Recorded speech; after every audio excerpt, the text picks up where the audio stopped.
Welcome back! Last time I showed you how to make the rum cake inspired earrings. Today we're going to be making these stack of books, which you can use as a charm or as an earring or as a keychain or as a necklace or as a doll prop.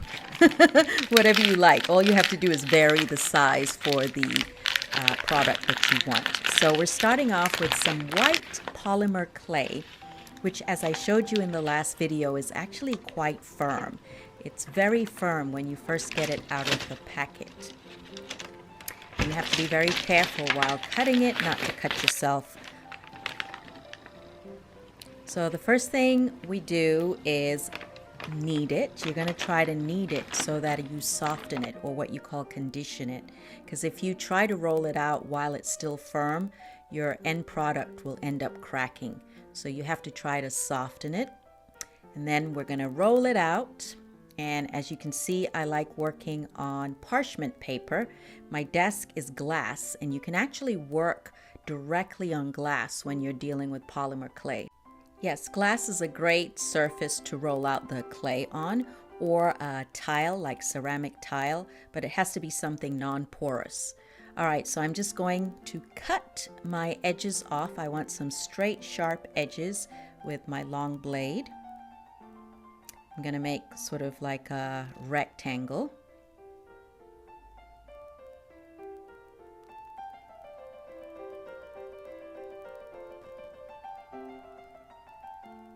And then I'm going to cut that into long strips.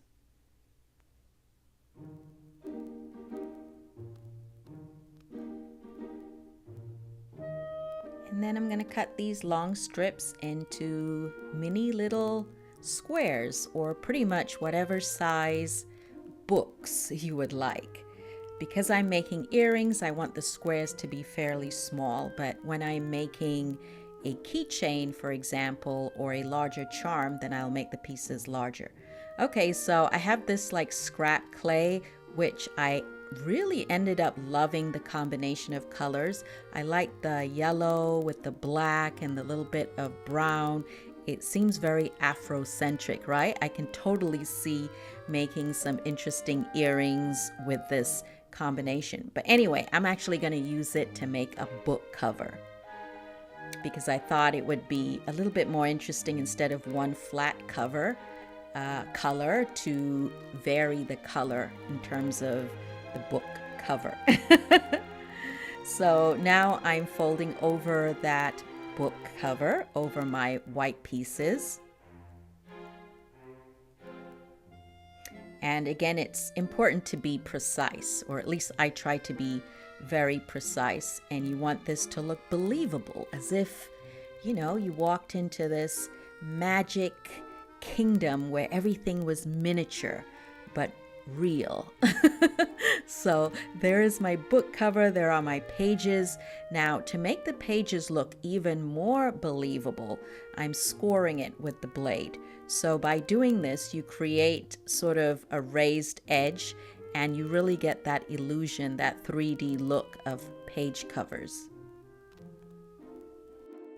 Shout out to all the book nerds and book lovers and bookworms. This is inspired by you. And seriously, this is very much inspired by a lady, Miss Dee Dee, who is on Instagram as Brown Girl Reading. You should definitely check out her site. It is beautiful and very, very informative. And she's also the owner of a book club, Read So Lit. So shout out to her. And she has definitely inspired these earrings that I'm making. She doesn't know that I'm saying this, but you know, I feel like it's important to let people know when they are a positive influence on your life. When I mentioned that I was writing a book, she was definitely one of the people who reached out to me to offer her help, her support. She's very knowledgeable about books, and I really appreciate that. And I just really want her to know from wherever she is watching me from. So anyway, if you have not picked up a book recently, you guys, everybody else, then, you know, this is a little encouragement that don't forget that side of your brain. So many of us are watching television, YouTube, you know, social media, and we just forget to pick up a book to read for leisure. So this is your little reminder. Anyway, as I continue to make these mini little books, as you can see, this one that I'm making is yellow. It's a lot smaller, but it's a lot thicker. I wanted the books to vary in size and also thickness, because that just gives the sort of realistic illusion when you stack them together. And then my favorite book to make is the one with the black cover. I think also because the clay tends to be a little bit softer for some reason. It tends to be a little bit more malleable. And when you add a little bit of gold paint to it, it really makes it come to life. Like, I like that sort of vintage look of a book.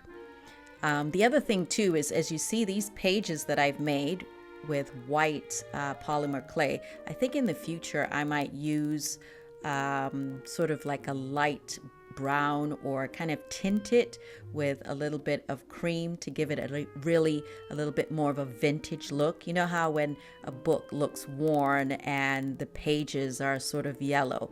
I like that look. So anyway, I'm folding over the black cover. And then I trim the other side of the book cover. I also like the contrast between the light and the dark cover. So I'm just scoring it again because this time I get to kind of move the pages apart, sort of disrupt them, and it really just gives this a very 3D effect. And if I want to look like, you know, the pages have been opened previously, I can do that. Here's a red little book and doing the same thing with the blade. So it just adds to that realism. I'm all about details. I don't even want you to see what time it is. I really don't want you to see what time it is, but I've made a number of books. Different sizes that I'm going to put together tomorrow, and then you remember the cakes. So tomorrow I'll show you how I put these all together. So it's the following day, and I love how the sun was just shining through my office window. Okay, so I'm trying to age this yellow pastel book, and so I'm brushing on some chalk paint onto it. And I love how the pages turned out. You see how the scoring makes the pages look real? So yeah. Next, I'm gonna go ahead and poke a hole through the book, because keep in mind, if I were to press on the items right now, I could really squish them. They're soft. You know, it's like Play-Doh. So I'm going to have to bake them. But because I know that I want to push a wire through the books when I stack it, I make the hole before I bake them. And then this is another variation of an earring I want to make. I want to use just one book at a time. Some of them are going to be stacked books, but this one, I want to use one book at a time, so just a variation. But anyway, it's important to bake them. That way they retain their shape, and also it makes them hard and sturdy. My desk is a mess. Look at that. Look at that. Look at that. So the instructions on the clay are to bake it for 275 degrees Fahrenheit for 30 minutes. So while I'm waiting for that, I decided to clear up the kitchen, do some cleaning. So my items have been baked and have already cooled and are now firm. So I think this empty cardboard egg crate is perfect as a holder until I can take them upstairs. I guess it's a great way to recycle, right? So this is everything I have made so far. It's the following day, and we're gonna assemble the jewelry today. And by the way, I am trying to do Vlogmas. This is my version of Vlogmas. You're gonna get tutorials and vlogs. But yeah, I hope you support. Come back every other day. I should have a video. I promise. I will try. Sometimes it might be a little late, but I will try to have a video every other day. Something to teach you something, or just to inspire you, or make you smile, to entertain you. So anyway, come back every other day. I should be here. Okay, so let's go ahead and put these earrings together. So like I said, I ended up making a hole before I baked it. Otherwise, I would have a hard time pushing the wire through it. Although some people like to use a drill, but I don't want to have to drill through the item. So for me, it was easier to have the hole before I baked it. Now, the other thing is I realized once I was stacking the books on, I liked how it looked, but they would swivel around, you know, because the hole was fairly large in comparison to the really skinny wire. So since I didn't want the books, you know, moving all over the place, I wanted to keep them a certain look. I decided it would be smart to add some crazy glue. So that's what I'm going to do. In between the books, I will add crazy glue, and that will make sure that the majority of the books don't actually move, because I want them to have that staggered look where they're not neatly aligned, you know. So on one side, you should be able to see the spine of the book, and on the other side, I want you to be able to see the pages of the book.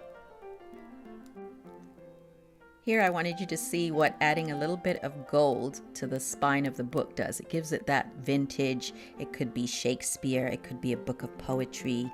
Use your imagination. Anyway, so I bend the wire and then I have to cut it, and you have to get the right length. And then I have to bend it with the pliers, and this can be a little tricky because you don't want to break it, but you have to bend it sufficiently so it can hold, you know, the extra jump ring, which is the extra round piece of metal that you see I add. Once I add the jump ring, I can now turn it into an earring. See? Isn't that cute? And believe me, it's not heavy at all. I hope it's the right size, so I try it on. And I think it's okay, right? What do you think? It's not too big, but it's not too small. I made a bunch more, and these are larger than the earrings. These can be used for charms.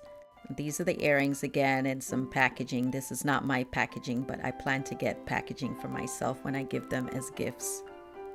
So these are the cake ones, or cake slices, that I made previously. Which do you prefer? The cake slices or the stack of books? Let me know. Maybe I'll do a giveaway. You haven't seen the girls in a minute, so I thought they would like to say hi. You see, they got my stack of books. Bye! I hope you guys enjoyed this little video. Thank you for watching.